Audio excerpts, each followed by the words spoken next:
भगवद्गीतेमध्ये असं सांगितलेलं नाही आहे की तुम्ही मला शरण या, भक्ती योगाचा स्वीकार करा, उद्यापासून तुम्हाला दुःखच होणार, असं नाही सांगितलेलं. सुख दुःख दोन्ही येणार.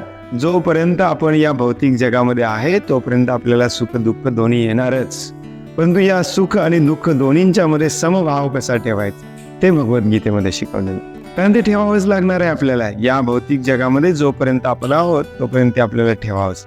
सुखाने पण विचलित झालं नसलं पाहिजे आणि दुःखाने पण विचलित झालं नाही. नाण्याच्या दोन्ही बाजू मिळणार. आपल्याला आत्ता आपली अशी अपेक्षा आहे की फक्त दुःख मिळू नये, सुख मिळावं, असं होत नाही या जगामध्ये. दोन्ही मिळणार. मग दोन्ही मिळणार, मग दोन्हीची तयारी ठेवणारा मनुष्य जो असतो तो स्ट्रॉंग असतो. त्या भौतिक जगामध्ये दोन्ही असणार. दोन्हीमध्ये समतोल ठेवणे, समभाव ठेवणे, स्थितप्रज्ञ होणे, जास्त सुख आलं तरी प्रलोभित न होणे, दुःख आलं तरी विचलित न होणे, हे भगवद्गीतेमध्ये शिकवलंय.